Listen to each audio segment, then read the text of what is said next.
Sebenarnya kalau Jawa sama Islam itu kayak tumbuh ketemu tutup. Hampir tidak ada ilmu-ilmu Jawa yang bertentangan dengan Islam. Sebelum ada wa may ya'mal mithqala dzarratin khairan yarah wa may ya'mal mithqala dzarratin syarran yarah, wong Jawa wis duwe ngunduh ing pakarti. Ya. Orang Jawa sudah punya pengetahuan-pengetahuan yang hasil dari ijtihad, sehingga orang Jawa mengerti apa yang baik dan yang buruk dalam kehidupan, meskipun waktu itu belum ada Islam datang. Bahkan orang Islam mengerti, orang Jawa mengerti manajemen yang tingkatnya sangat tinggi, melebihi masyarakat Barat sekarang dengan bukti-bukti seperti Borobudur, seperti banyak sekali peradaban-peradaban yang lain di Pulau Jawa dan di seluruh Nusantara. Ya. Jadi teman-teman sekalian, tolong Jawa digawa, Arab digarap, Barat diruat. Jadi ojo terus awakmu dilek Barat, ojo dilek Arab, ojo dilek Jawa. Tapi awakmu sing kudu mengunyah Jawa, mengunyah Arab, mengunyah Barat. Ya, mengunyah Islam, mengunyah Barat, karena pelakunya adalah Anda, bukan Islam. Islam tidak bisa hancur karena dia bukan subjek, dia bukan pelaku, dia bukan manusia. Islam itu alatmu, inspirasi dari Allah untuk kamu pakai untuk mamayu hayuning bawono. Mamayu hayuning bawono wis lahir sebelum ada kata rahmatan lil alamin. Gitu ya. Jadi Anda jangan meninggalkan Jawa Anda. Setelah perang salib selesai, kemudian di Eropa terjadi apa yang namanya Renaissance, yang mereka menyebut masa pencerahan. Terus terang sebenarnya itu adalah itu masa kegelapan untuk bangsa Timur. Portugis datang, Belanda datang untuk membuat kita gelap pekat. Kita menjadi tidak percaya diri kepada apa yang pernah dicapai oleh nenek moyang kita. Pak Muzamil tadi mengatakan semua ilmu-ilmu yang sekarang dikembangkan oleh dunia Barat ditemukan awalnya oleh sarjana-sarjana Islam. Untuk contoh aja, Al-Kindi apa Al-Kindi? Al-Farabi apa? Ibnu Sina apa? Semua dasar-dasar ilmu pengetahuan Barat sekarang itu dasarnya dari penemuan-penemuan Islam. Nah, begitu Barat mengalami pencerahan, itu sebenarnya mempersempit manusia dari kelengkapan ahsanul takwim menuju materialisme, dan sekarang menjadi kapitalisme, dan sekarang memuncak menjadi kapitalisme liberal, bahkan ultraliberal dan maniak liberal hari ini. Sesungguhnya semua pembangunan di Indonesia itu menentang Pancasila, karena Pancasila itu bukan membangun materi tapi keadilan sosial. Jadi mereka yang mengaku-ngaku Pancasila, mereka sebenarnya adalah pelanggar Pancasila secara nilai dan substansi. Nah, Anda sebagai generasi yang akan membangun Indonesia, Anda harus menemukan kelengkapan. Barat tidak jelek, tapi kudu diruat. Arab dengan Islamnya, bedakan Arab karo Islam rapodo. Ono bedane. Arab ora podo karo Saudi. Saudi ora podo karo Quraisy ora podo karo Badui ora podo karo Islam. Jadi Islam tidak sama dengan Arab, tidak sama dengan Saudi, tidak sama dengan Quraisy maupun Badui. Anda harus bisa memilah. Kalau Anda ke laut, yang Anda ambil itu airnya, tapi Anda tidak bisa mengambil ombaknya. Bahkan kalau Anda ngelihat wong wedok ayu, kuwi sing ketok kuwi raine dudu ayune. Tapi indahnya itu software, betul enggak? Indahnya tidak kelihatan, software tidak kelihatan. Jadi teman-teman sekalian, tolong Jawa tetap menjadi dasarnya karena kita orang Jawa.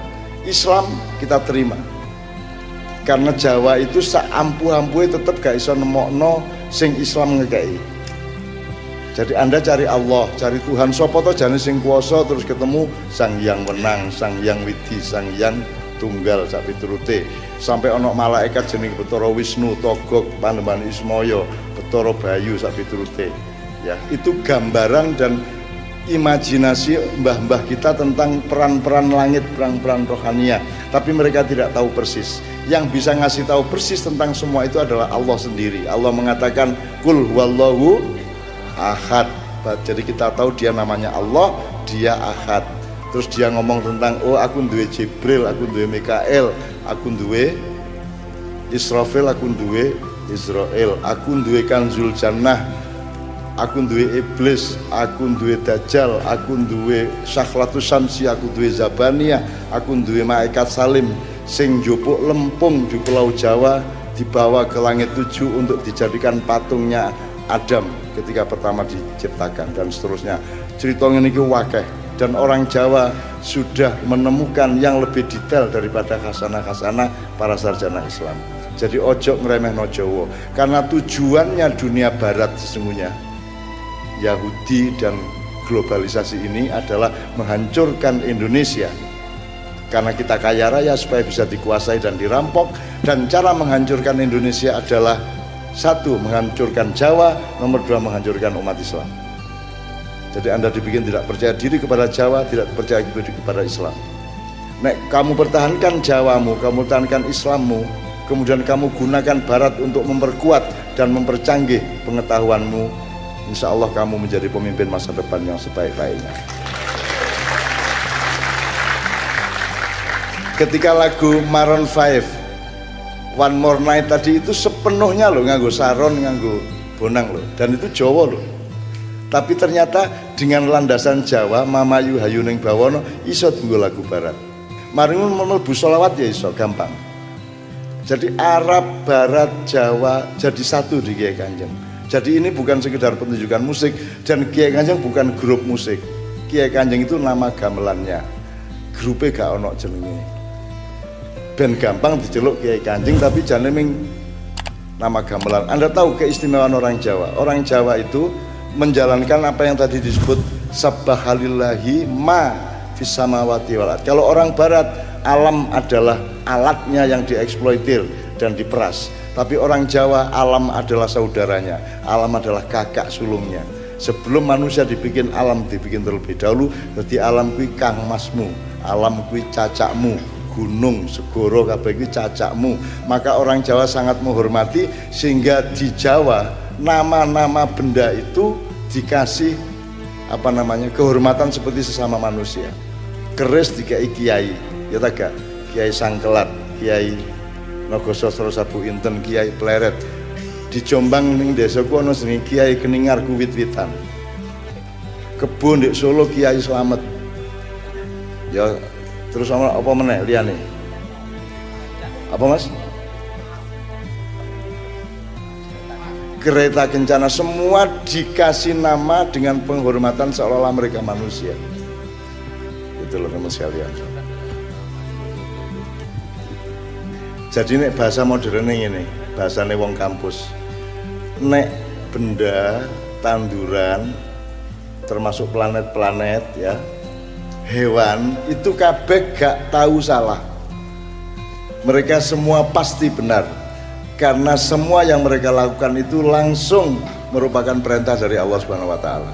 Jadi kalau macan mangan kidang, ojo dianggap macan kejem.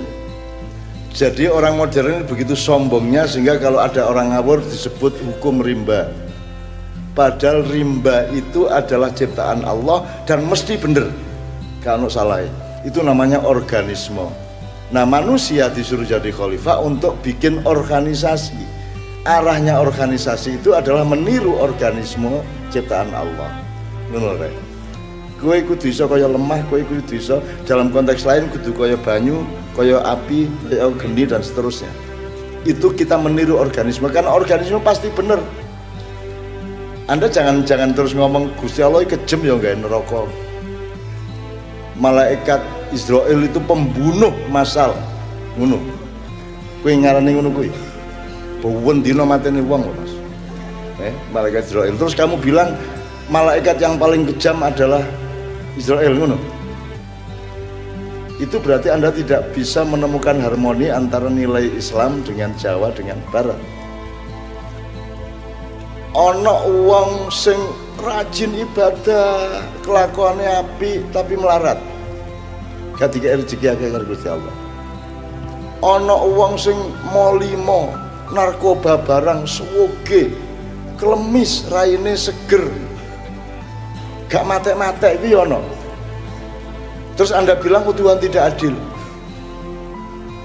Anda bilang Tuhan tidak adil karena Anda tidak tahu skalanya. Bal-balan itu nek gurung 90 menit ojo dinilai durung final itu.